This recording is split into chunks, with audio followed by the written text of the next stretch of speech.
نحمدہ ونصلی علی رسولہ الکریم اما بعد فاعوذ باللہ من الشیطان الرجیم بسم اللہ الرحمن الرحیم۔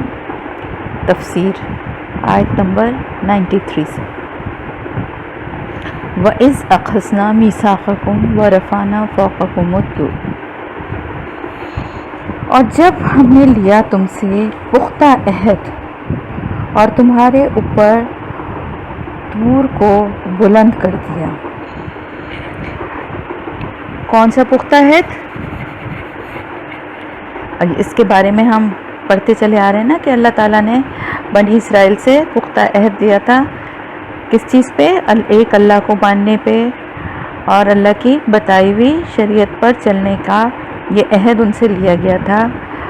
اور جب انہوں نے اس کی خلاف ورزی کی تھی تو ان کے اوپر، ہم پچھلی آیتوں میں پڑھ چکے ہیں نا کہ کوہ طور کو ان کے اوپر معلق کر دیا گیا تھا ان کی نافرمانیوں کی وجہ سے۔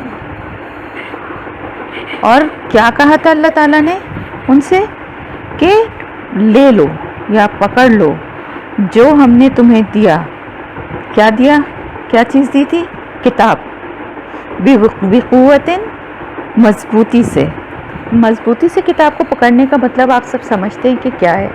مضبوطی سے کتاب کو پکڑنے کا مقصد یہ نہیں ہے کہ کتاب کو آپ نے بڑی سختی سے یا بہت مضبوطی سے پکڑ لیا، بلکہ اس کا مطلب یہ ہے کہ کتاب کے بتائے ہوئے احکامات کے اوپر بہت سختی سے عمل کرنے والے بنو۔ یہ آیت بھی اصل میں پچھلی دو آیتوں کے کنٹینویشن میں ہی چل رہی ہے، کیونکہ ہمارا سبق 92 پہ ختم ہو گیا تھا، تو میں تھوڑا سا آپ کو پیچھے لے جاتی ہوں اور پھر اس کو آپ کو سمجھ میں اور زیادہ اچھی طرح سے آئے گا کہ بات کیا ہو رہی تھی۔ بات ان کی نافرمانیوں کی ہی ہو رہی تھی کہ جب کبھی سب سے پہلی بات تو یہ تھی کہ یہ چاہتے تھے کہ ان کے مرضی کے اور ان کے قوم کے بندے کو جو ہے اللہ تعالیٰ اپنے بندے کو رسول بنائے۔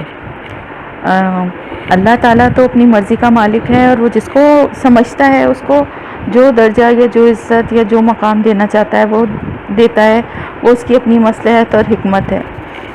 تو ان کا لیکن تکبر جو ہے وہ اس حد تک پہنچا ہوا تھا کہ یہ چاہتے تھے اور ان کو یہ گمان تھا کہ ہماری نسل کے علاوہ پیغمبر جو ہے وہ کسی اور اس میں نسل میں آ ہی نہیں سکتا۔ تو سب سے پہلے تو انہوں نے رسول کا انکار کیا اور پھر ظاہر رسول پہ جو کتاب اتری اس کا بھی انکار کیا۔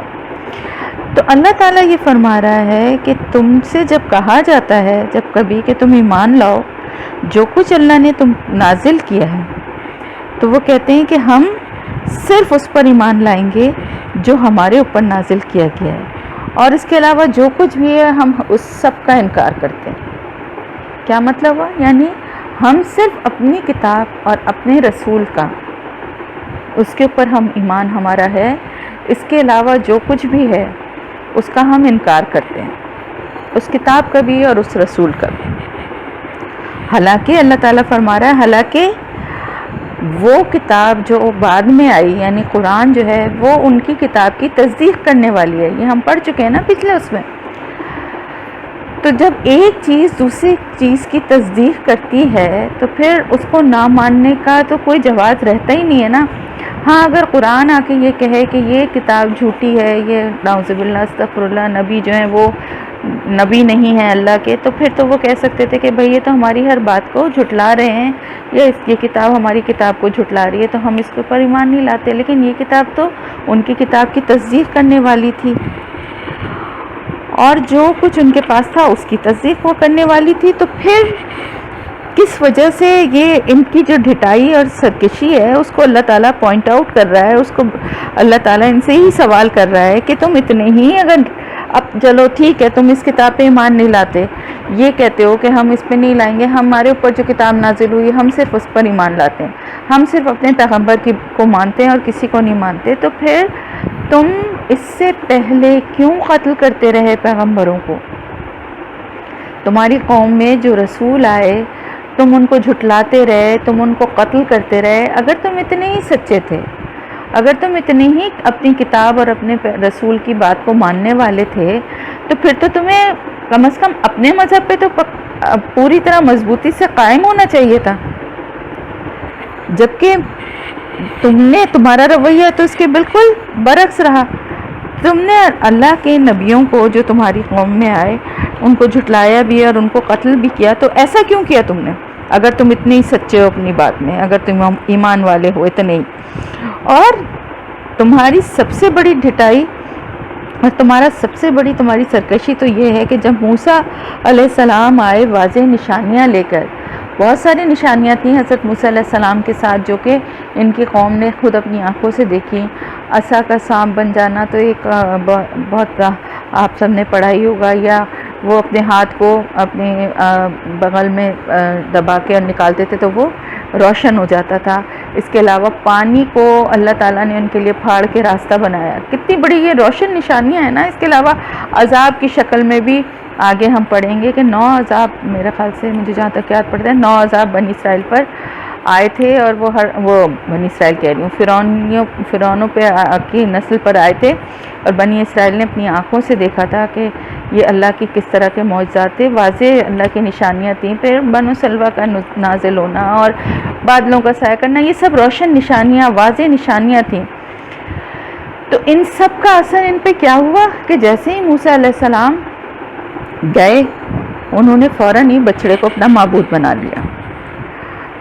تو بچڑے کو معبود بنایا، سونے کا ایک انہوں نے بچڑا بنایا تھا۔ ہوا یہ تھا کہ بنی اسرائیل، میں شاید بتا چکی ہوں کہ بنی اسرائیل کی عورتیں اپنے زیورات وغیرہ لے کے چلی تھیں، اور وہ پھر جب وہاں پہنچے حضرت موسیٰ علیہ السلام کو اللہ تعالیٰ نے پہلے 30 دن کے لیے بلایا تھا، اور وہ اپنی قوم سے 30 دن کا کہہ کر گئے تھے۔ لیکن اللہ کی کیا حکمت اور مصلحت تھی، ایک تو یہی سمجھ میں آتی ہے، باقی اللہ زیادہ بہتر اپنے معاملات کو سمجھتا ہے، کہ ایک ان کی آزمائش مقصود تھی کہ اللہ تعالیٰ نے اس میں 10 دن کا اور اضافہ کر دیا، اور موسیٰ علیہ السلام 30 کے بجائے 40 راتوں کے 40 دنوں کے بعد وہاں سے واپس آئے۔ اس عرصے میں انہوں نے یہاں بچڑے کی عبادت کرنی شروع کر دی تھی۔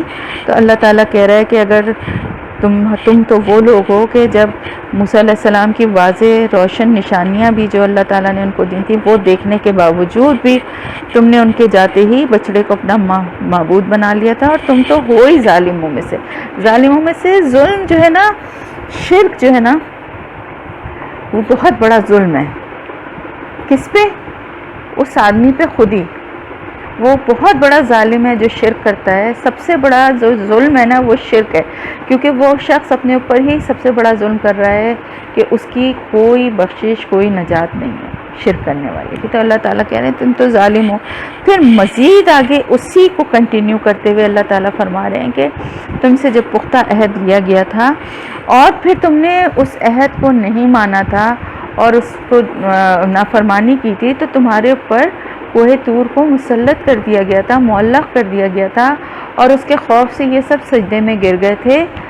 اور میں نے بتایا بھی تھا کہ پھر بھی اتنے سرکش تھے کہ اس میں بھی کنکھیوں سے دیکھے جا رہے تھے کہ کب یہ پہاڑ ہٹے ہمارے اوپر سے اور ہم سیدھے ہو جائیں۔ تو اللہ تعالیٰ نے کہا کہ تم سے یہ کہا گیا تھا کہ تم اپنی کتاب کو مضبوطی سے پکڑو، یعنی اپنی کتاب میں جو تعلیمات ہیں، اللہ کے بتائے ہوئے احکامات ہیں، ان کے اوپر پوری پابندی سے، سختی سے عمل کرنے والے بنو۔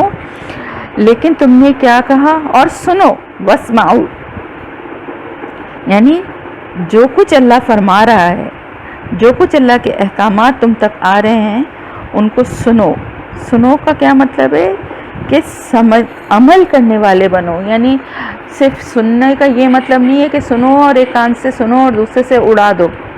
جیسے ہم گھر میں اپنے بچوں سے کہنا کہ اٹھو لائٹ بند کر دو، تو وہ کہہ جی صحیح ہے میں نے سن لیا، تو کیا فائدہ ہوا سننے کا؟ کیا مطلب تھا سنانے کا؟ کہ اٹھ کے بند کر دو لائٹ، ہے نا؟ تو اسی طرح جو اللہ کی کتاب اور اللہ کے احکامات ہیں وہ صرف اس لیے نہیں آئے ہیں کہ ان کو صرف پڑھیں اور اس کے بعد آگے بڑھ جائیں۔ صرف قرآن اس لیے نہیں آیا ہے کہ اس کی صرف تلاوت کریں اور آگے بڑھ جائیں۔ اللہ تعالیٰ ہم نے پڑھ لیا، یہ اس لیے آیا ہے کہ پڑھ کے سمجھو، سمجھ کے عمل کرو۔ تو انہوں نے کیا کیا؟ جب اللہ تعالیٰ نے ان سے یہ کہا کتاب کو مضبوطی سے پکڑو اور سنو، تو انہوں نے کیا کہا؟ قالو سمعنا و عصینا، سن لیا ہم نے اور ہم نے نافرمانی بھی کر دی۔ نافرمانی کر دی، نافرمانی کے بھی دو طریقے ہوتے ہیں۔ ایک طریقہ تو یہ ہوتا ہے کہ کلیئرلی کہہ دیا جائے کہ جی نہیں، ہم تو اس پہ عمل ہی نہیں کریں گے، اللہ کا ایک حکم ہم تک آیا ہے اور ہم صاف کہہ دیں کہ جی نہیں، ہم تو یہ مانیں گے ہی نہیں۔ ایک تو یہ نافرمانی ہے۔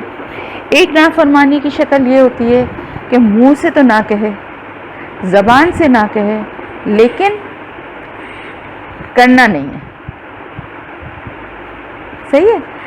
اللہ کے احکامات کو آنے کے بعد دو رویے لوگوں میں دیکھے جاتے ہیں۔ ایک تو دو نہیں، تین رویے ہوتے ہیں ایکچولی۔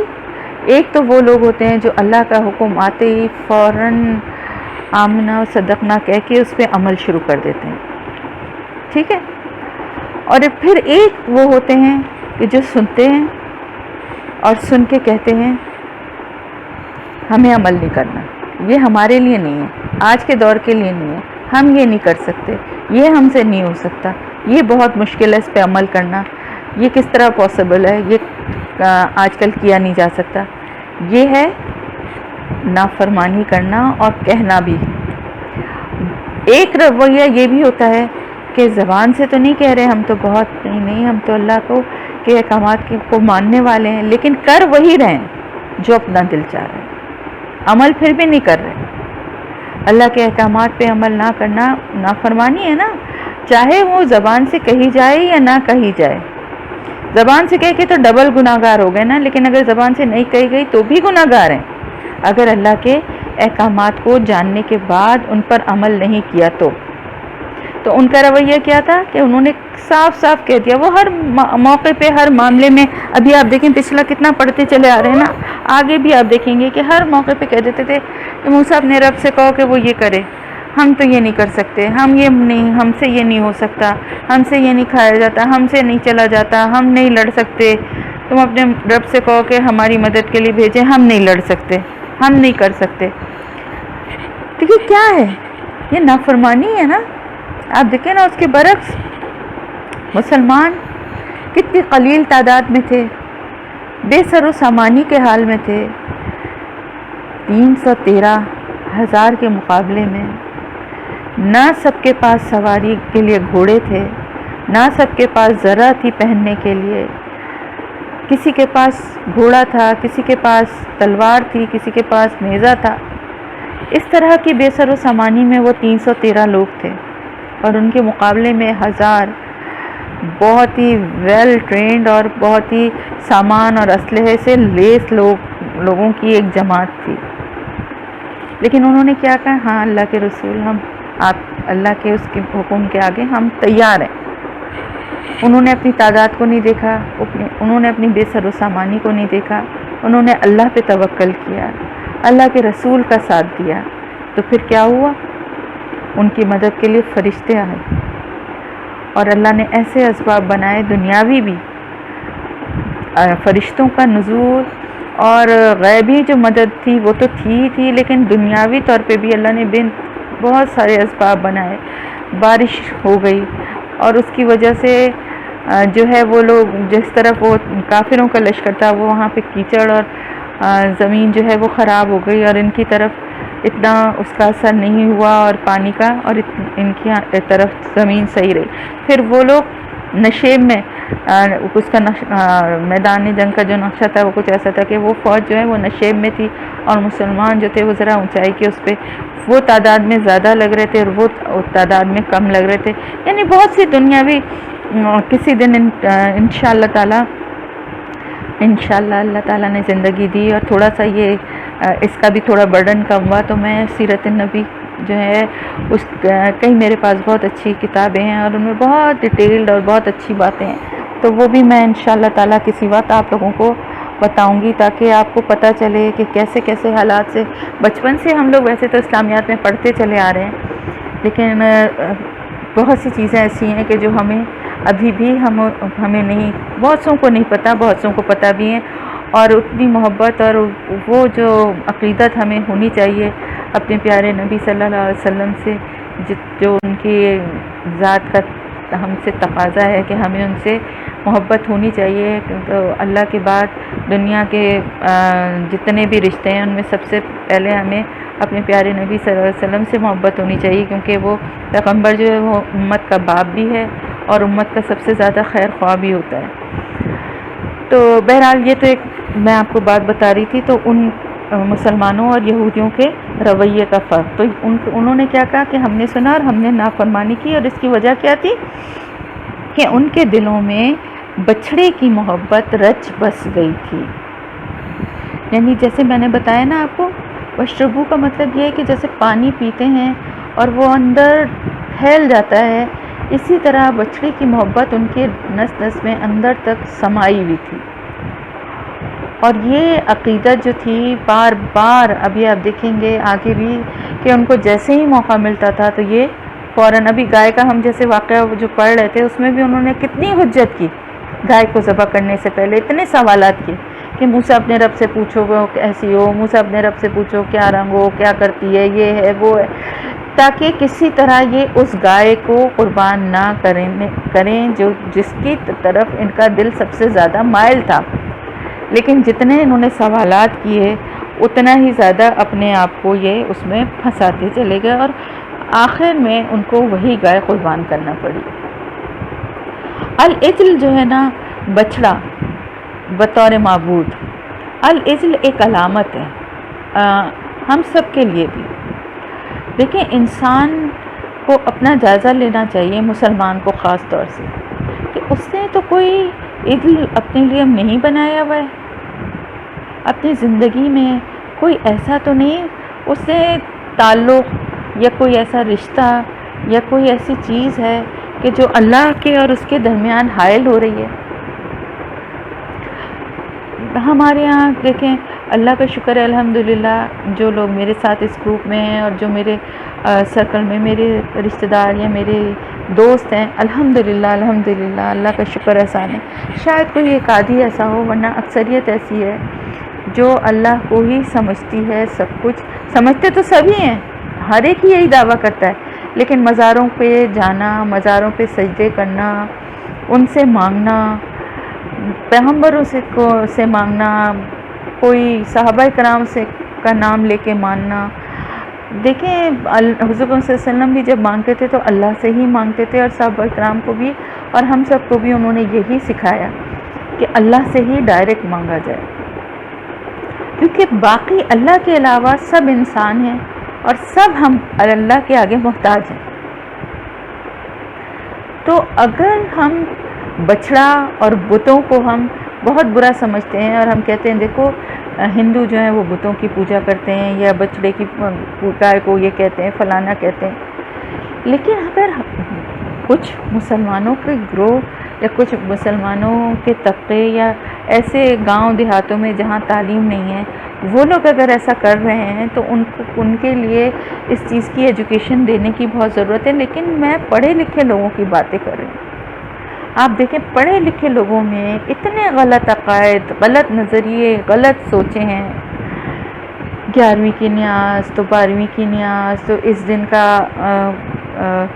جو 10 محرم کا فاتحہ تو فلانے کا یہ، تو کیا کیا ہم نے بنائے ہوئے ہیں لوگوں نے. اور کتنے پیروں فقیروں کے، جی اگر آپ ان سے یہ کہیں یہ بات کہ یہ غلط ہے تو وہ کہتے ہیں ہم انہیں تھوڑی مانتے ہیں کوئی، ہم تو یہ کہتے ہیں اللہ کے نیک بندے ہیں، یہ ہمارے بات جو ہے اللہ تک پہنچا دیں گے، یا ہم ان کی سفارش سے اپنے بات کو پہنچانا چاہ رہے ہیں. اس میں دیکھیں 2 باتیں کریکٹ کر لیجئے. پہلی بات تو سب سے بڑی بات یہ کہ اللہ تعالیٰ نے ہم سے ڈائریکٹ رابطہ رکھا ہے. جب اللہ نے اپنے بندوں سے ڈائریکٹ رابطہ رکھا ہے تو ہمیں انڈائریکٹ ویز میں جانے کی ضرورت نہیں ہے. جب ہم نماز کے لیے کھڑے ہوتے ہیں تو آپ یہ ذہن میں رکھیے کہ آپ اللہ کے سامنے کھڑے ہیں. آپ نماز پڑھیے، آپ نماز میں غور کریے. اب ماشاءاللہ سے آپ لوگوں کو کافی حد تک سمجھ میں آ رہا ہے، سورہ فاتحہ سمجھ میں آتی ہے، صورتوں کو بھی انشاءاللہ آہستہ آہستہ آپ سمجھنے لگیں گے، آپ کو سمجھ میں آتا ہوگا، کچھ کے ترجمے بھی یاد ہوں گے. کوشش کریے کہ نماز میں غور کریں کہ جو کچھ آپ پڑھ رہے ہیں، اس سے ایک تو آپ کا دھیان بھی زیادہ اچھا بنا رہے گا، دوسرے یہ کہ آپ کو پتہ چلے گا کہ ہم مانگ کیا رہے ہیں، ہم بول کیا رہے ہیں۔ نماز جو ہے نا، یہ نماز صلاۃ جو ہے وہ دعا کو بھی کہتے ہیں، تو یہ نماز جو ہے نا یہ دعا ہی ہے، پوری نماز جو ہے۔ اور خاص طور سے نماز پڑھنے کے بعد آپ دعا مانگیے، آپ کی کوئی حاجت ہے تو آپ سجدے میں جا کے دعا مانگیے، نفل پڑھیے اور سجدے میں جا کے دعا مانگیے، اللہ سے اپنے گناہوں کی معافی مانگیے۔ ڈائریکٹ آپ کی ساری باتیں انشاءاللہ اللہ تک پہنچ جائیں، اور پہنچ رہی ہیں۔ آپ کا ہر عمل اچھا ہو یا برا ہو فوراً اللہ تک پہنچتا ہے آپ کی دعا۔ بعض دفعہ ایسا دیکھیں ہمارے دل میں خواہش ہوتی ہے، ہر ایک کو اپنی زندگی میں کئی دفعہ اس چیز کا ایکسپیرینس ہوتا ہوگا کہ ابھی پوری طرح آپ نے اس چیز کے لیے دعا بھی نہیں کی ہوتی، اور اللہ تعالیٰ فوراً وہ چیز آپ تک پہنچا دیتا ہے، کیونکہ اللہ کہتا ہے نا میں رگ جان سے بھی زیادہ قریب ہوں، اس سے زیادہ قریب اور کوئی چیز کیا ہوگی، اور ہر بندے کی۔ تو اللہ نے ہم سے نہیں کہا کہ تم کسی کا سہارا لو، کسی کی مدد مانگو اور پھر میرے پاس آؤ۔ اللہ تعالیٰ کا دربار کھلا ہوا ہے، وہ ایسا دربار ہے جو 24 گھنٹے دن رات ہماری پوری زندگی وہ کھلا رہتا ہے، اور وہاں پر نہ وقت کی قید ہے، نہ کسی سفارش کی ضرورت ہے، نہ کسی وسیلے کی ضرورت ہے۔ ہم ڈائریکٹ اپنی فریاد اللہ تک پہنچا سکتے ہیں، اپنی دعاؤں کو اللہ تک پہنچا سکتے ہیں ہر وقت، اس وقت بھی ہر وقت۔ اور خاص طور سے تہجد کا وقت بہت ہی پیارا وقت ہے۔ اللہ سب عرش کے سب سے نچلے اس پہ آ جاتا ہے جو درجہ ہے، اور وہاں آ کر کہتا ہے، پکار لگائی جاتی ہے فرشتے کہ کوئی ہے جو بخشش مانگے، کوئی ہے جو حاجت مانگے، دینے کے لیے تیار بیٹھا ہے۔ ہم لینے والے ہی نہیں ہیں نا، ہم دوسرے سہارے کیوں ڈھونڈیں جب اتنا پیارا ہمارا رب ہمیں ہر وقت ہمارے لیے حاضر ہے، ہماری توبہ کو فوراً قبول کرتا ہے، ہماری ندامت سے گرے ہوئے آنسوؤں کو سے اسے بہت پیار ہے، تو پھر ہم کو کسی اور کی کیا ضرورت ہے، کسی ذریعے وسیلے سفارش کی ہمیں ضرورت نہیں ہے۔ پہلی بات تو یہ ہے، یہ بات اچھی طرح ذہن میں بٹھا لیں کہ وہ نیک لوگ ہیں۔ اب دیکھیں دعا کرنے کے لیے آپ زندہ لوگوں سے کہہ سکتے ہیں، ایک مسلمان کا دوسرے مسلمان پہ حق ہے کہ اس کے لیے دعا کی جائے، آپ اپنی لیے دعا کرنے کا کہہ سکتے ہیں، لیکن دعا کروانے کے لیے کسی پیر فقیر کے پاس جانا، سب سے پہلے تو دیکھیں میں نے آپ کو مرے ہوئے لوگوں کی بات آپ کو بتا دی کہ جو اس دنیا سے چلا جاتا ہے نا، آپ مزار پہ اگر آپ جا رہے ہیں نا، جو لوگ اس دنیا سے چلے گئے نا وہ ہماری دعاؤں کے محتاج ہیں، وہ ہماری کیا سفارش کریں گے؟ آپ کو پتہ ہے اس دنیا سے رابطہ ختم ہوتے ہی ہمیں صرف اپنی پڑی ہوگی، بس ہمارے لیے سب کچھ بے معنی ہو جائے گا۔ ابھی آپ دیکھیے، آپ کسی ایسی جگہ اگر فرض کریں، تصور کریں کہ کسی ایسی جگہ آپ ٹریپ ہو جائیں جہاں دنیا سے آپ کا کوئی رابطہ نہیں رہے، نہ کوئی آپ تک پہنچ سکتا ہے، نہ آپ کسی تک پہنچ سکتے ہیں، نہ اپنی آواز یا اپنی بات کسی تک پہنچا سکتے ہیں۔ ایسے وقت میں آپ کو سب سے بڑی آپ کی کیا فکر ہوگی؟ آپ کو یہ فکر ہوگی کہ میرے گھر کا نظام کیسے چل رہا ہے، کھانا کیسے پک رہا ہے، یا کوئی اور کام کیسے ہو رہا ہے؟ آپ کو سب سے بڑی اپنی سروائیول کی فکر ہوگی، میں کیسے سروائیو کروں، میں کیا کھاؤں، میں کیسے بچوں، میں کیسے یہاں سے نکلوں، میں کیسے اپنے گھر والوں تک پہنچوں۔ بالکل اسی طرح جو اس دنیا سے چلا جاتا ہے وہ ہماری دعاؤں کا محتاج ہوتا ہے، اس کے لیے فاتحہ پڑھیں، اس کے لیے مغفرت کی دعا کریں، یہ ان کی ہم سے ایک ہمارا اوپر ان کا حق ہے کہ ہم یہ ہر مسلمان دوسرے مسلمانوں کے لیے، خاص طور سے مرحومین کے لیے ضرور دعا کرے۔ پہلی بات تو یہ ہو گئی۔ تو جو انسان خود اپنے ہر فعل، اپنے اعمال کی، اپنی نجات کے لیے ہماری دعاؤں کا مستحق ہے، وہ ہماری سفارش کیسے کرے گا؟ دوسری بات یہ ہے کہ جو زندہ ہیں، پیر بنے ہوئے بیٹھے ہیں، فقیر بنے ہوئے بیٹھے ہیں، سب سے بڑی بات تو یہ ہے کہ دیکھیے ایک عورت کا نامحرم مردوں کے پاس جانا ہی غلط ہے۔ پہلی بات، جو پیر، دیکھیں اس سے آپ اسی سے اندازہ لگا لیجئے اس پیر کی سچائی اور اچھائی کا، جو پیر عورتوں کو سامنے بٹھا کے اور ان کے فریادیں مسائل سن رہا ہے اور ان کو تعویذ اور جو کچھ بھی دے رہا ہے، تو اسی سے آپ اندازہ لگا لیں کہ وہ اس کا کیریکٹر اور اس کا ایمان کیا ہوگا۔ وہ لوگ یہ کہتے ہیں تو بڑے نیک بندے ہیں، ان سے کیا پردہ، یہ تو اللہ والے ہیں۔ آپ یہ بتائیں حضور صلی اللہ علیہ وسلم سے زیادہ کوئی نیک ہوگا، کوئی اللہ والا ہوگا؟ ساری زندگی آپ نے کسی نامحرم عورت کو نہیں دیکھا۔ عورتوں سے بیعت، یہ بات میں آپ کو خاص طور سے بتاؤں، ہو سکتا ہے آپ کو پتا ہو، بہت سو کو نہ بھی پتا ہو، مردوں سے مرد ہاتھ پہ ہاتھ رکھ کے بیعت دیتے ہیں، عورتیں کپڑا پکڑ کے ایک سرے سے اور دوسرے سرے سے آپ صلی اللہ علیہ وسلم پکڑ کے اس طرح بیعت لی جاتی تھی، عورتوں سے ہاتھ نہیں لگاتے تھے، حالانکہ پیغمبر باپ ہے، آپ صلی اللہ علیہ وسلم باپ تھے اور ہیں ہم سب کے، لیکن اس کے باوجود آپ اتنے حیا والے تھے کہ عورتوں سے زیادہ حیا والے تھے۔ تو کہنے کا مقصد یہ ہے کہ بات جو ہے وہ یہ اصل بتانے کا یہ ہے کہ بنی اسرائیل نے جس طرح سے بچھڑے کو اپنا معبود بنایا ہوا تھا، آج کل بھی لوگ مختلف چیزوں کو اپنا معبود بنا لیتے ہیں، کوئی کسی بزرگ کو، کوئی کسی فقیر کو، کوئی کسی کے مزار کو، کوئی کسی دولت کو، کوئی کسی اپنے کسی گھر کو، کسی چیز کو، اس کی محبت کو اتنا دل میں بڑھا لیتے ہیں۔ دیکھیں معبود بنانا کیا ہے؟ معبود بنانے کے دو معنی ہوتے ہیں، ایک تو یہ کہ آپ اسی کو اپنی نجات کا ذریعہ سمجھنے لگیں، اسی سے سب کچھ مانگنے لگیں، اور ایک یہ کہ اس کی محبت اتنی دل میں بڑھ جائے کہ وہ اللہ کی محبت پہ حاوی ہو جائے۔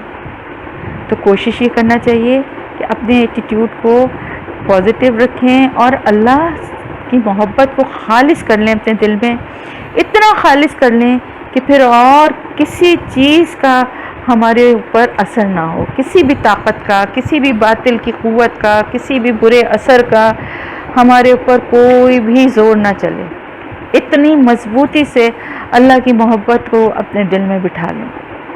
یہی ہماری نجات کا ذریعہ ہے، اور یہی انہوں نے نہیں کیا۔ بچڑے کو انہوں نے معبود بنا لیا، اور کس قدر انہوں نے، اللہ تعالیٰ فرما رہا ہے کیا ہی برا ہے کہ جو تمہیں حکم دیتا ہے تمہارا ایمان، اگر تم مومن ہو، کہ تمہارا کتنی بری بات ہے کہ تمہارا ایمان تمہیں یہ حکم دیتا ہے۔ تم تو اپنے آپ کو مومن کہتے ہو نا، تو مومن جو ہے اس کا ایمان کیا ہونا چاہیے؟ ایک اللہ پہ ایمان ہونا چاہیے۔ تو تمہارا ایمان کیسا ہے جو تمہیں یہ حکم دیتا ہے؟ پھر اللہ تعالیٰ فرما رہے ہیں کہ ان سے کہتے ہو کہ اچھا، یہ بھی ان کو یہ تھا کہ ہمیں تو پہلے ہم نے پڑھا بھی ہے نا، اور پتہ بھی ہے آپ کو کہ ہمیں تو کوئی آگ جو ہے جہنم کی آگ ہمیں چھو نہیں سکتی، اور ہمارے لیے جنت ہے، اور اگر ہم جہنم میں گئے بھی تو کچھ دنوں کے لیے جائیں گے، باقی یہ کہ ہمیں تو کوئی سزا ہوگی ہی نہیں کیونکہ ہم اللہ کے پسندیدہ قوم میں سے۔ تو اللہ تعالیٰ فرما رہا ہے کہ اگر تم ایسا ہی تمہارا عقیدہ ہے کہ تمہارے لیے آخرت کا گھر ہے جو کہ خاص اللہ نے تمہارے لیے ہی بنایا ہے، دوسرے لوگوں کے علاوہ اللہ تعالیٰ نے صرف تمہارے لیے بہت خاص آخرت کا گھر بنایا ہے، تو پھر تم موت کی تمنا کیوں نہیں کرتے اگر تم سچے ہو؟ کیونکہ آپ دیکھیں انسان کی زندگی میں موت کا خوف جو ہے نا، بنیادی طور پہ سب سے بڑا موت کے خوف کے پیچھے کیا چیز ہے؟ آپ سب ذرا اپنا جائزہ لیں، دل میں سوچیں کہ ہمیں مرنے سے سب سے زیادہ ڈر کیوں لگتا ہے؟ ہمیں مرنے سے سب سے زیادہ ڈر لگتا ہے اپنے اعمال کی وجہ سے، ایسے ہی ہے نا؟ ہمیں یہ ڈر لگتا ہے کہ ہم کیا حساب دیں گے، ہم کیا جواب دیں گے، ہم نے تو کچھ کمایا ہی نہیں، کوئی نیکی کے عمل ہم جب اپنا جائزہ لیتے ہیں تو ہمیں لگتا ہے ہمارے پاس تو اتنی کوئی نیکی ہے ہی نہیں، ہم اللہ کے پاس کیا منہ لے کر جائیں گے۔ یہ خوف جو ہے نا، یہ سب سے بڑی رکاوٹ ہوتی ہے موت کے سامنے۔ صحابہ کرام کیوں خوشی خوشی ہر شہید ہونے کے لیے بھی، اور ویسے بھی ان کے دل میں موت کا خوف نہیں ہوتا تھا؟ اس لیے کہ انہیں اللہ سے محبت تھی، اور ان کے اعمال ان کو نظر آ رہا ہوتا تھا۔ بہرحال یہ بھی ایک حقیقت ہے کہ اللہ کی رحمت سے ہی جائے گا، جو کوئی بھی جائے گا جنت میں جائے گا، ہمیں بھی اچھی ہی امید رکھنی چاہیے، لیکن ہمارے اعمال ایسے نہیں ہیں۔ سب سے بڑا خوف ہمیں اسی لیے ہوتا ہے کہ ہمارے اعمال ایسے نہیں ہیں۔ تو ہمارے خوف کی سب سے بڑی وجہ یہی ہے کہ ہمارے اعمال اس قابل نہیں ہیں۔ ہمیں سب سے زیادہ ڈر اسی بات کا لگتا ہے. ورنہ ایک سرٹن ایج کے بعد اگر کوئی انسان اپنی زندگی سکسیزفلی گزار لیتا ہے، اپنے سارے کاموں سے فارغ ہوتا ہے اور اس کو پتہ ہے کہ اس کو مرنا ہی ہے، تو اس کے دل میں شوق ہو، اگر اس کے اعمال اچھے ہیں اور جنت کا اور دوزخ کا اس کو پتہ ہے، اور پتہ ہے کہ مجھے مرنے کے بعد، اگر ہم میں سے ہر ایک کو یہ گارنٹی مل جائے کہ آپ کو جنت کنفرم آپ کو جنت ملے گی، تو ہمارا 80% خوف تو موت کا ختم ہو جائے گا، یقیناً ختم ہو جائے گا. 20% رہے گا. 20% اس لیے رہے گا کہ ہمارا دل اور بہت سی چیزوں میں اٹکا ہوا ہے. اللہ کی بہت سی ایسی نعمتیں اور رشتے ہیں، خاص طور سے اولاد ہے، بہن بھائی اور شوہر، یہ سارے رشتے آتے ہیں، لیکن سب سے بڑا رشتہ اولاد کا ہے. ایک ماں کا دل خاص طور سے جو ہے وہ اپنے بچوں میں اٹکا ہوا ہوتا ہے. یہ اللہ تعالیٰ نے بنایا ہے، اللہ کی ڈالی ہوئی محبت ہے. اس پہ کوئی اللہ تعالیٰ، یہ کوئی گناہ نہیں ہے اپنی اولاد سے محبت کرنا، لیکن اس بات کو سمجھنا چاہیے کہ یہ بھی اللہ کی امانتیں ہیں ہمارے پاس، اور ہم بھی اللہ کی امانت ہیں، اور ہمیں ایک دن اللہ کے پاس جانا ہی ہے.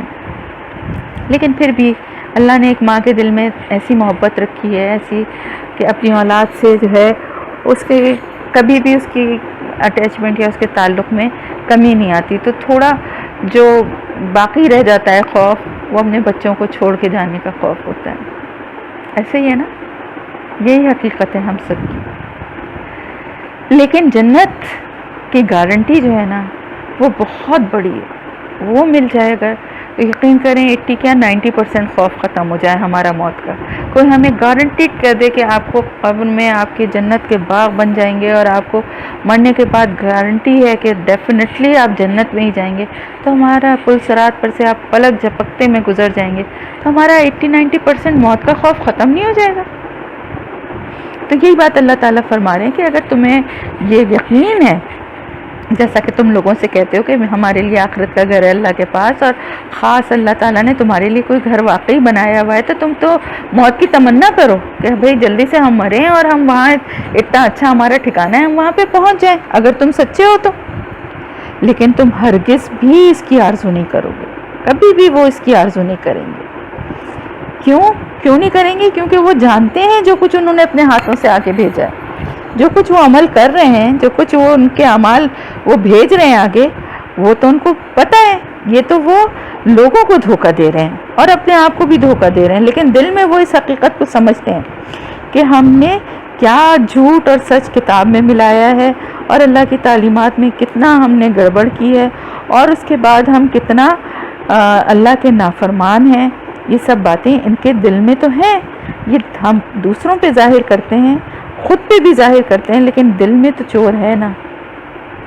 لاکھ منہ سے یہ کچھ بھی کہتے رہیں، لیکن یہ دل میں اپنی سچائی کو سمجھتے ہیں. اور اللہ تعالیٰ بہت اچھی طرح سے جانتا ہے جو ظلم کرنے والے لوگ ہیں، یعنی جو ظالم ہیں ان کو اللہ بہت اچھی طرح جانتا ہے. یہ ساری باتیں جو ہو رہی ہیں نا، کہ جو بچڑے کو معبود بنا لیا، اور جو پہاڑ کو ان کے اوپر معلق کر دیا، اور جو ان کو سزا دی گئی، یہ سب باتیں کس سے یہ باتیں ہو رہی ہیں؟ یہ باتیں ہو رہی ہیں جو مدینہ میں اس وقت یہودی موجود تھے. لیکن اصل میں یہ ساری باتیں کس کے لیے کہی جا رہی ہیں؟ جو حضرت موسیٰ علیہ السلام کے دور کے یہودی تھے، جنہوں نے یہ سب باتیں کی تھی. لیکن کہاں ان کو بھی جا رہا ہے؟ کیوں؟ اس لیے کہ اگر کوئی شخص غلط کام کرے اور دوسرا شخص اس غلط کام کو کہے کہ ہاں بالکل صحیح کیا، میں بھی یہی کروں، تو جب وہ بھی اس کی تائید بھی کرے اور وہی اسی بات پر عمل بھی کرے، تو وہ بھی انہی لوگوں میں شامل. جس طرح سے آج بھی جو لوگ نیک عمل کریں گے، جو لوگ آپ صلی اللہ علیہ وسلم کے اور ان کے صحابہ کرام کے اسوے پہ چلیں گے، ان کے جیسے نیک اعمال کرنے کی کوشش کریں گے، تو پھر انشاءاللہ تعالیٰ ان کا معاملہ بھی انہی لوگوں کے ساتھ ہوگا. جس طرح کے لوگوں میں رہتے ہیں یا جس طرح کے لوگوں کو لوگ پسند کرتے ہیں، ان کے ساتھ ہی ان کا معاملہ ہوگا. اسی لیے کہتے ہیں یہودیوں اور عیسائیوں کو اپنا دوست نہ بناؤ، ان میں اٹھو بیٹھو نہیں، ان کے طور طریقے نہ اپناؤ، ورنہ تمہارا معاملہ ان کے ساتھ ہی ہوگا. اب اس کا یہ مطلب نہیں ہے کہ کوئی کسی ایسے ملک میں رہتا ہے کہ جہاں پر عیسائی زیادہ تعداد میں ہیں یا یہودی زیادہ تعداد میں، تو اب وہ کیا کرے، وہ ان سے ملنا جلنا ہی چھوڑ دے. ملنا جلنا دوستی رکھنا ایک معاشرتی ضرورت بھی ہے، اور دوسرے یہ کہ آپ کے پر تو بہت بڑی رسپانسبلٹی ہے، آپ قیامت تک کے لیے مسلمانوں کے اوپر یہ ذمہ داری ہے، آپ صلی اللہ علیہ وسلم کے بعد یہ سب مسلمانوں کی ذمہ داری ہے کہ وہ اللہ کے دین کو آگے تک پہنچانے والے بنیں۔ اگر آپ سب سے ملیں جلیں گے نہیں اور اپنا اچھا عمل اور اپنی تعلیمات اسلام کی جو ہے نہیں دکھائیں گے تو دوسرے لوگوں کو کیسے پتہ چلے گا؟ بس فرق صرف اتنا ہے، آپ بے شک ان میں رہیں، ان سے ملیں جلیں، ان سے دوستی بھی کریں، لیکن یہ فرق ہمیشہ ذہن میں رکھیں کہ یہودی عیسائی کبھی بھی مسلمانوں کے دوست نہیں ہو سکتے۔ کوئی بھی غیر مسلم مسلمانوں کا دوست نہیں ہو سکتا، اس لیے کہ قرآن یہ بات کہتا ہے مسلمان کا دوست صرف مسلمان ہو سکتا ہے۔ یہ لوگ جتنے بھی آپ کے ہمدرد بن جائیں، لیکن در پردہ یہ آپ کے کبھی بھی دوست، آپ دیکھیں ایک کوئی موقع پڑتا ہے جتنے غیر اسلامی ملک ہیں سب ایک ہو جاتے ہیں، مسلمان ایک نہیں ہو پاتے۔ تو میرے کہنے کا مقصد صرف اتنا ہے کہ یہ چیز حرام نہیں ہے، عیسائیوں کے ساتھ اہل کتاب ہیں، ان کے ساتھ تو آپ کھا بھی سکتے ہیں، اور یہودی جو ہیں ان کا تو ذبیحہ بھی کھا سکتے ہیں، کیونکہ وہ بھی اللہ کا نام لے کے ذبح کرتے ہیں مسلمانوں کی طرح۔ تو ان کے جو لوگ عمل کرنے والے ہیں اپنی کتاب پہ، ان کے ساتھ آپ اٹھنا بیٹھنا حرام نہیں، اگر کھاتے کھا پی بھی سکتے ہیں، ملنا جلنا رکھ سکتے ہیں، لیکن ان کے رنگ میں نہ رنگیے، ان کی باتیں آپ نہ اپنانے لگیے، بلکہ اپنے عمل سے، اپنی اچھی باتوں سے ان کو اتنا متاثر کیجیے کہ وہ آپ سے متاثر ہو کے آپ کے دین کی طرف آئیں، نہ کہ آپ ان کے باتوں سے متاثر ہو کے ان کے جیسے بننے کی کوشش کریں، اور پھر خدا نہ خواستہ اللہ نہ کرے مرتے دم تک اگر آپ نے وہی وتیرہ رکھا تو آپ انہی لوگوں میں نہ اٹھائے جائیں۔ سمجھ رہی ہیں نا جو ڈفرینس ہے؟ ایسے ممالک میں رہنے والے لوگ، ظاہر ہے وہ ان کی مجبوری ہے، جہاں اکثر عیسائیوں کی ہے، یہودیوں کی ہے، ہندوؤں کی بھی ہے، نان مسلمز لوگ ہیں آس پاس، ان سے ملنا، ان کے ساتھ پڑھنا، ان کے ساتھ جاب کرنا، یہ وہاں مجبوری ہے، تو یہ کوئی گناہ کی بات نہیں ہے۔ آپ ان لوگوں کے ساتھ انٹریکشن کر سکتے ہیں، ان کے ساتھ مل جل سکتے ہیں، ان کے ساتھ بیٹھ کے کھا پی بھی سکتے ہیں حلال چیزیں، اور ان کے ساتھ گھوم پھر بھی سکتے ہیں، دوستی بھی رکھ سکتے ہیں، لیکن دو باتوں کا بس صرف خیال رکھیے۔ پہلی بات، دل سے اس بات کو سمجھیے کہ یہ کبھی بھی آپ کے ساتھ سنسیئر نہیں ہو سکتے، بظاہر وہ چاہے جتنے بھی لگیں، کبھی اندھا یہ بھروسہ نہ کریے ان پر، کیونکہ یہ اللہ فرما رہا ہے کہ یہ دوست نہیں ہو سکتے، تو پھر آپ کو یہ بات کلیئر رکھنی چاہیے، پہلی بات۔ دوسری بات یہ کہ ان سے دوستی ضرور رکھیے، ان کے ساتھ آنا جانا کھانا پینا بھی کریے، لیکن ان کے رنگ میں نہ رنگیے، ان کے جیسے لباس کو نہ اپنا لیجیے۔ لباس کی بات میں اس لیے کرتی ہوں، اس کو بھی میں کلیئر کر دوں کہ ہمارے یہاں یہ سمجھا جاتا ہے کہ پینٹ شرٹ پہننے والا جو ہے وہ عیسائیوں کی اس نے وہ اختیار کر لی ہے، اور شلوار قمیص پہننے والا مسلمان ہے۔ کہاں سے پتہ چلا یہ آپ کو؟ حضور صلی اللہ علیہ وسلم تو عرب ملک میں آئے تھے، اور وہاں پر تو جبہ پہنا جاتا ہے، وہاں پر تو بالکل ڈفرینٹ ڈریسنگ ہے، تو اس حساب سے تو شلوار قمیص پہننے والا بھی مسلمان نہیں ہے۔ لباس جو ہے نا وہ مسلمان اور کافر ہونے کا فرق نہیں بتا سکتا۔ ہاں یہ ضرور ہے کہ ایسے لباس خواتین کو خاص طور سے جو کہ ان کو صحیح طرح کور نہ کرے، وہ ان کو نہیں اختیار کرنے چاہیے، لیکن اگر کوئی ایسا ڈریس ہے، اگر وہ لانگ اسکرٹس بھی پہنتی ہیں، اوپر سے اسکارف لیتی ہیں اور پراپر اپنے کو کور رکھتی ہیں، تو کوئی فرق نہیں پڑتا۔ ہمیشہ اس بات کو یاد رکھیے کہ کہیں کسی بھی لباس سے انسان مسلمان یا کافر نہیں ہوتا۔ جو لباس بھی آپ پہن رہے ہیں اس کو صحیح طریقے سے پہنیں، اور جس جگہ آپ رہتے ہیں، اب جیسے بہت سے لوگ آسٹریلیا، کینیڈا یا امریکہ کے بھی کچھ ایسے ٹھنڈے علاقوں میں رہتے ہیں کہ وہاں پر مجبوری اور ضرورت ہے کہ وہ موٹے پینٹس اور جیکٹس اور اس طرح کی ڈریسنگ کرنا گھر سے نکلتے وقت یہ ایک مجبوری ہے، ضرورت ہے۔ اب اگر یہ کہا جائے نہیں جی آپ شلوار قمیص نہیں پہنیں گے تو آپ تو عیسائیوں جیسے ڈریسنگ کیے، تو آپ تو انہی میں سے اٹھائی جائیں گی۔ تو یہ غلط بات ہے. اسلام بہت پیارا اور بڑا فلیکسیبل مذہب ہے. یہ ضرور ہے کہ ہم اس کو غلط حساب سے اپنے توڑے موڑے نہ، لیکن جہاں پر ضرورت ہے، جس طرح کے موسم ہے، جس طرح کے حالات ہیں، عورت کا لباس ایسا ہونا چاہیے کہ اس کو کورڈ ہونا چاہیے، اس کے بال نظر نہیں آنے چاہیے اور اس کے چہرے کو بھی کور ہونا چاہیے. لیکن اگر چہرہ نہیں بھی کور کری تو اس پہ کوئی آرائش نہیں ہونی چاہیے، کوئی میک اپ نہیں ہونا چاہیے.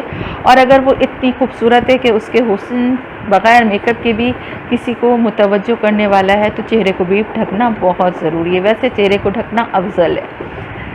اس کے علاوہ آپ کو آپ کے جتنا جو آپ کے سطر کے جیسے ہاتھ کے صرف حصہ جو ہے وہ کلائی تک بند ہونا چاہیے. ڈریس جو بھی آپ کا ہے وہ پورا کورڈ ہو. اور اگر آپ نے عبایا لیا ہوا ہے تو ویل اینڈ گڈ. اگر نہیں لیا ہوا ہے تو آپ کا لباس اتنا ڈھیلا ہونا چاہیے. اگر کسی فارن کنٹری میں آپ ہیں اور آپ اس حساب سے پہن رہے ہیں تو آپ جیکٹس بھی پہن سکتے ہیں، آپ موٹی پینٹس بھی پہن سکتی ہیں، لیکن آپ کا لباس ریویلنگ نہ ہو، یعنی اس میں سے نظر نہ آتا ہو اور وہ یعنی نہ کی طرف مائل نہ ہو، یعنی کپڑے ایسے نہ ہو جس سے آپ کا جسم نظر آتا ہو، تو پھر اٹس اوکے. تو پینٹ پہننے والا کافر اور شلوار قمیص پہننے والا مسلمان یہ کوئی ضروری نہیں ہے. پینٹ شرٹ پہننے والا بھی مسلمان ہو سکتا ہے، بس شرط یہ کہ وہ طریقے سے صحیح طرح سے ڈریسنگ کرے. بس جو کہا جاتا ہے، جو حدیث کا حوالہ دیا جاتا ہے کہ جو لوگ جو ہیں وہ جن کی طرح کی حلیہ یا لباس اپنائیں گے وہ ان میں ہی سمجھے جائیں گے. وہ اس وجہ سے ہوتا ہے کہ ہم بالکل خالصتاً یہودیوں یا عیسائیوں کا کوئی رویہ یا ان کے لباس کو اپنا لیں، یا گلے میں سلیب کا نشان جو ہے وہ پہن لیں، یا کوئی مطلب اس طرح کی چیزوں کو اپنائیں جو کہ ہمیں ان میں شامل کرنے والا بناتی ہو. سمجھ گئے نا یہ ڈفرینس؟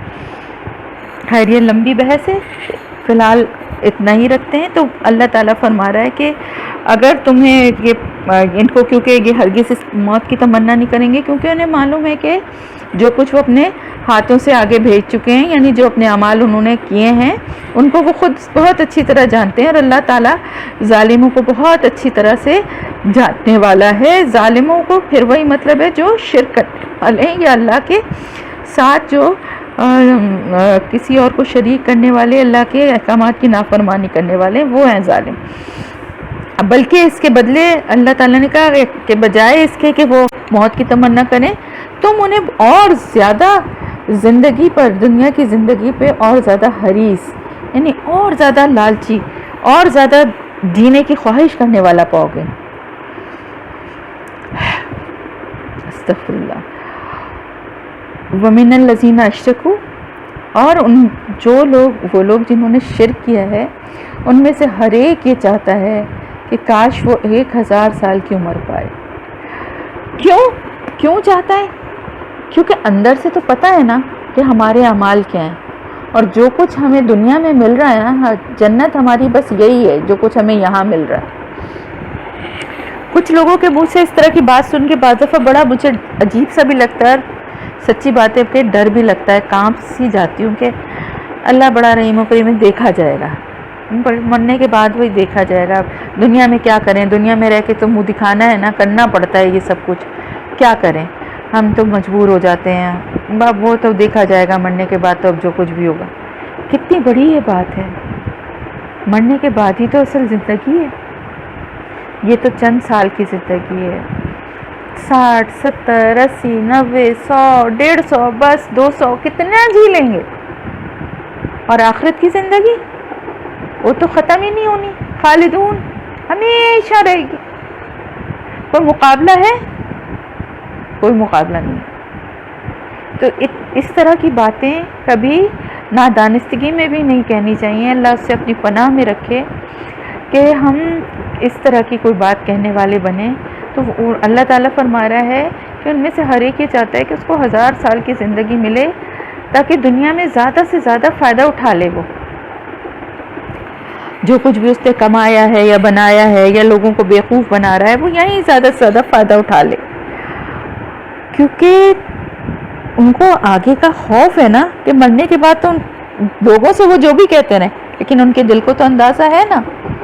اور اللہ تعالیٰ کیا فرما رہا ہے کہ کوئی بھی چیز ان سے عذاب کو بچانے والی، عذاب کو ان سے دور کرنے والی نہیں ہے.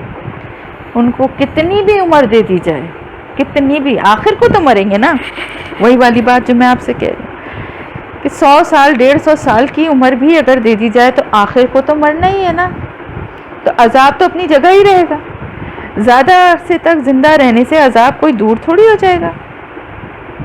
عذاب تو دور ہوگا صرف اللہ سے معافی مانگنے میں، اور وہ یہ کرنا نہیں چاہتے.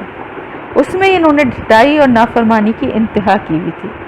تو اللہ تعالیٰ فرما رہا ہے کہ ہر ایک ان میں سے چاہتا ہے 1000 سال سے زیادہ اس کو زندگی ملے، لیکن وہ یہ نہیں سمجھتے کہ 1000 سال سے زیادہ کی زندگی بھی عذاب کو ان سے دور نہیں کر سکتی. اور اللہ تعالیٰ دیکھ رہا ہے، بصیر دیکھنے والا ہے جو کچھ بھی وہ عمل کرتے ہیں. یعنی کوئی چیز ان کو بچا نہیں سکتی. سب کچھ اللہ کے پاس، اللہ دیکھ رہا ہے، اور اللہ کے پاس ہر چیز کا ریکارڈ موجود ہے. کوئی چیز ان کو اس کے عذاب سے نہیں بچا سکے گی، چاہے جتنی بھی لمبی زندگی ہو. پھر ہے قل من کان عدوا لجبریل. اچھا، یہودیوں کا ایک یہ بھی بہت بڑا وہ تھا. حضرت جبرائیل علیہ السلام کو جو ہے وہ سمجھتے تھے، یعنی ان کو ہوا یہ تھا اصل میں کہ حضرت جبرائیل علیہ السلام کو وہ کہتے تھے کہ یہ عذاب کا فرشتہ ہے، عذاب لانے والا فرشتہ ہے. یعنی جو کچھ بھی اس سے پہلے قوموں پہ عذاب نازل ہوئے، یا حضرت لوط علیہ السلام کی قوم پہ، یا اس کے علاوہ بھی جو بھی، تو وہ حضرت جبرائیل علیہ السلام اس کی خبر لے کے یا وہ عذاب لے کر آئے. ان کا عقیدہ اور ان کی باتیں اور نظریات جو ہے نا، سن کے حیرت ہوتی ہے واقعی قرآن جب پڑھو تو. اور حضرت میکائیل علیہ السلام جو کہ رزق لانے والے، ہوا چلانے والے، بادل برسانے والے، تو وہ بہت اچھے اور بہت رحیم اور اچھے رحمت والے فرشتے ہیں. تو کیا کہتے تھے یہ؟ حضور صلی اللہ علیہ وسلم کے پاس ایک دفعہ یہ مناظرے کے لیے آئے کہ سوال جواب کچھ انہوں نے آپ صلی اللہ علیہ وسلم سے آ کر کیا، اور آپ صلی اللہ علیہ وسلم نے ان سے کہا بھی کہ اگر تم قائل ہو گئے تو تم ایمان لے آؤ گے؟ تو انہوں نے کہا ہاں ہاں ہم لے آئیں گے. اور انہوں نے کئی سوالات آپ صلی اللہ علیہ وسلم سے کیے، اور ہر سوال کے جواب میں جب آپ نے ان سے پوچھا، یعنی ایسے ان کے دور کے سوالات اللہ تعالیٰ نے حضور صلی اللہ علیہ وسلم کو وحی کے ذریعے بتا دیے کہ جو کچھ بھی ان کے دور کے واقعات یا باتیں انہوں نے پوچھی، آپ صلی اللہ علیہ وسلم نے بالکل صحیح ان کا جواب دیا. اور ہر دفعہ پوچھا کہ ہاں بتاؤ کہ یہ کیا سچ ہے؟ تو انہوں نے کہا ہاں بالکل سچ ہے. لیکن آخر میں انہوں نے کیا کہا، جب یہ سب باتیں بالکل وہ ہو گئیں، تو پھر ایمان لانے سے پہلے تو جب آپ صلی اللہ علیہ وسلم نے کہا کہ اب تو سب باتیں کلیئر ہو گئیں تو پھر تو اب تمہیں ایمان لانا چاہیے، تو انہوں نے کہا کہ یہ بتائیں کہ آپ کے پاس وہی کون لاتا ہے؟ تو آپ صلی اللہ علیہ وسلم نے فرمایا کہ میرے پاس جبرائیل علیہ السلام جو ہیں وہ وہی لاتے ہیں، اور وہی تمام انبیاء اکرام کے پاس لاتے رہے ہیں. تو انہوں کہا، آپ سے نے پوچھا کہ سچ بتاؤ اور قسم کھا کر کہو کہ میرا یہ جواب بھی درست ہے. انہوں نے قسم کھا کر کہا کہ جواب تو درست ہے، لیکن جبرائیل ہمارا دشمن ہے، وہ سختی اور خونریزی لے کر آتا ہے، اس لیے ہم اس کی نہیں مانیں گے اور نہ آپ کی مانیں گے. ہاں اگر آپ کے پاس حضرت میکائیل علیہ السلام وہی لے کر آتے جو رحمت، بارش، پیداوار وغیرہ لے کر آتے ہیں، اور ہمارے دوست ہیں، تو ہم آپ کی فرما برداری اور تصدیق کرتے. اس پر یہ آیت نازل ہوئی. تو بعض روایتوں میں یہ بھی ہے کہ انہوں نے حضرت صلی اللہ علیہ وسلم کی مدینہ منورہ آمد لانے کے بعد، تشریف لانے کے بعد، حضرت عبداللہ بن سلام اپنے باغ میں تھے اور یہودیت پر قائم تھے. انہوں نے جب آپ کی آمد کی خبر سنی تو حضور صلی اللہ علیہ وسلم کے پاس حاضر ہوئے اور کہا کہ حضور یہ فرمائیے کہ قیامت کی پہلی نشانی اور جنتیوں کا پہلا کھانا کیا ہے؟ تو آپ صلی اللہ علیہ وسلم نے فرمایا کہ جبرائیل علیہ السلام نے بھی مجھے بتایا ہے کہ تو انہوں نے کہا، حضرت عبداللہ بن سلام نے کہا کہ وہ تو ہمارا دشمن ہے. اس پر آپ نے یہ آیت تلاوت فرمائی. پھر کہا قیامت کی پہلی نشانی ایک آگ ہے جو لوگوں کے پیچھے لگے گی اور انہیں مشرق سے مغرب کی طرف اکٹھا کر دے گی، اور جنتیوں کی پہلی خوراک مچھلی کی کلیجی بطور ضیافت ہوگی. یہ جواب سنتے ہی حضرت عبداللہ مسلمان ہو گئے اور پکار اٹھے کہ اشہد ان لا الہ الا اللہ و انک رسول اللہ. تو یہ ساری بات جب ہونے کے بعد، یہ بخاری سے صحیح بخاری کی میں آپ کو روایت بتا رہی ہوں، پھر انہوں نے کہا کہ حضور صلی اللہ علیہ وسلم سے کہ یہ یہودی جو ہیں یہ ان کو پہلے سے نہ بتائیے گا کہ میں اسلام لے آیا ہوں، ورنہ وہ مجھے برا بھلا کہنے لگیں گے، آپ پہلے ان سے خود ڈائریکٹ بات کر لیجئے۔ تو جب یہودی آئے تو آپ نے ان سے ان کے بارے میں پوچھا کہ عبداللہ بن سلام تم میں کیسے شخص ہیں؟ تو انہوں نے کہا کہ وہ تو بڑے بزرگ ہیں اور نیک آدمی ہیں، بزرگوں کی اولاد میں سے ہیں، وہ ہمارے سردار ہیں، سرداروں کی اولاد میں سے۔ آپ نے فرمایا اچھا اگر وہ مسلمان ہو جائیں تو پھر تو تم بھی اسلام لیا ہوگے؟ تو وہ کہیں گے نہیں نہیں، وہ اعوذ باللہ وہ مسلمان کیوں ہونے لگے؟ حضرت عبداللہ جو اب تک چھپے ہوئے تھے وہ باہر آ گئے اور زور سے کلمہ پڑھا تو تمام کے تمام شور مچانے لگے کہ یہ تو خود بھی برا ہے، اس کے باپ دادا بھی برے تھے، بڑا نچلے درجے کا آدمی ہے اور بہت ہی خاندانی کمینہ ہے۔ یہ سب باتیں جو ہیں یہ ابن کثیر میں تفصیل سے بتائی گئی ہیں۔ تو حضرت عبداللہ نے فرمایا کہ حضور صلی اللہ علیہ وسلم سے کہ مجھے اسی چیز کا ڈر تھا۔ تو کہنے کا مطلب یہ ہے کہ حضرت جبرائیل علیہ السلام سے ان کی دشمنی کی وجہ یہ تھی، یہ تو ان کے بہانے تھے۔ ابھی تک تو آپ اتنا جو کچھ آپ پڑھ چکے ہیں اس سے ہر ایک یہ بات سمجھ لے گا کہ ایک کامن سی بات ہے کہ یہ صرف بہانے بازیاں کرتے تھے۔ اللہ کے حکم کی تعمیل میں کے آگے ہمیشہ ان کے پاس کوئی نہ کوئی عذر، کوئی نہ کوئی بہانہ موجود ہوتا تھا۔ اب انہوں نے ایمان لانے کے لیے ایک نیا بہانہ ڈھونڈ لیا کہ کیونکہ جبرائیل علیہ السلام سے ہماری دشمنی ہے اور وہ عذاب لے کر آتے رہے ہیں، تو اب ہم تو نہیں مانیں گے۔ حالانکہ اللہ کے حکم سے وہ جو کچھ بھی اللہ کے وحی لے کر آئے تو بھی اللہ کے حکم سے، اور اگر عذاب لے کر آئے تو بھی اللہ کے حکم سے، جو کچھ بھی کام کیا۔ آپ کو پتہ ہے کہ انسانوں کو تو پھر بھی اللہ نے یہ اختیار دیا ہے کہ وہ نیک اور بد اختیار کر سکتے ہیں، لیکن فرشتے جو ہیں وہ خالصتاً اللہ کے حکم کے پابند ہیں اور اللہ کی مرضی کے خلاف وہ ایک ادھر سے ادھر چیز نہیں کرتے۔ تو جو کچھ بھی وہ کرتے ہیں وہ صرف اور صرف اللہ کے حکم کی تعمیل ہے اور ہدایت اور خوشخبری ہے۔ اللہ تعالیٰ نے یہ بھی فرمایا کہ جو کچھ بھی وہ لاتے ہیں اللہ کے حکم سے لاتے ہیں، تصدیق کرنے والا جو کچھ اس سے پہلے دیا گیا ان کو۔ اور اگر یہ عذاب کی بات کرتے ہیں تو یہ تو ہدایت اور خوشخبری ہے مومنوں کے لیے۔ عذاب اور تکلیف جو کچھ بھی آئی تو وہ تو کافروں کے لیے ہے نا، تو تم کیوں اس بات پہ وہ کر رہے ہو؟ لیکن نا ایک اسٹوڈنٹ ایک کلاس میں اسٹوڈنٹس ہیں، اس کو میں اس طرح سمجھاتی ہوں، ایک کلاس میں اسٹوڈنٹس ہیں، ایک بہت اچھا بچہ ہے جو ہمیشہ فرسٹ آتا ہے اور بہت اچھے رینکس لیتا ہے، اور ایک ایسا بچہ ہے جو کہ ہوم ورک کر کے نہیں آتا، پڑھائی میں انٹرسٹ نہیں لیتا، ٹیسٹ میں فیل ہوتا ہے اور اس کو سزا دی جاتی ہے۔ اب جو بچہ پاس ہوتا ہے وہ کہے کہ یہ ٹیچر جو ہے نا، یہ ٹیچر بہت خراب ہے اور میں تو اس ٹیچر سے نہیں پڑھوں گا اس لیے کہ یہ سزا دینے والا ہے، یہ بہت سختی کرنے والا ہے۔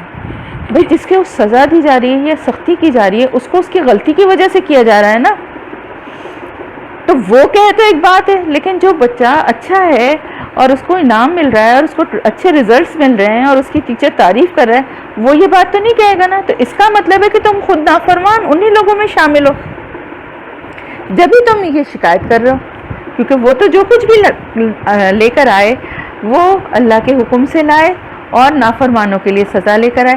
لیکن توریت اور قرآن وحی کی صورت میں کون لے کر آیا؟ حضرت جبرائیل علیہ السلام ہی لے کر آئے نا۔ یہ قرآن ہمارے پاس حضور صلی اللہ علیہ وسلم کے ذریعے پہنچا اور حضور صلی اللہ علیہ وسلم کے پاس حضرت جبرائیل علیہ السلام کے ذریعے پہنچا، تو ہمارے لیے تو وہ خوشخبری اور ہدایت لانے والے فرشتے ہیں۔ تو ایک مومن کے لیے تو اللہ کے تمام فرشتے جو ہیں وہ اتنے ہی عزت اور احترام کے مستحق ہیں جتنے کہ ایک، اور اللہ کے حکم کے پابند ہیں۔ تو نعوذ باللہ استغفر اللہ، ان کو برا کہنے کا مطلب ہے کہ اللہ کو برا، استغفر اللہ استغفر اللہ۔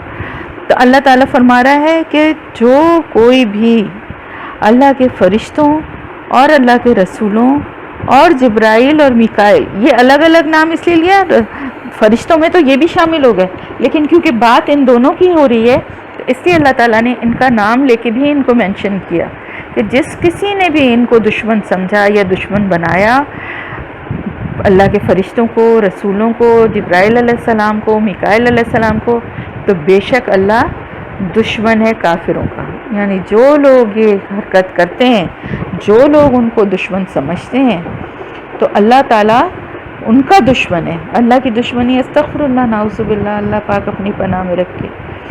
تو وہ جو کوئی بھی دشمنی رکھنے والا ہے ان فرشتوں سے، یا وہ لوگ جو رسولوں کو جھٹلاتے رہے، قتل کرتے رہے، فرشتوں کو جھٹلاتے رہے، جبرائیل علیہ السلام کو برا بھلا کہتے رہے، تو ان سب کا انجام کیا ہے کہ ان کا دشمن اللہ ہے، ان کافروں کا دشمن اللہ ہے۔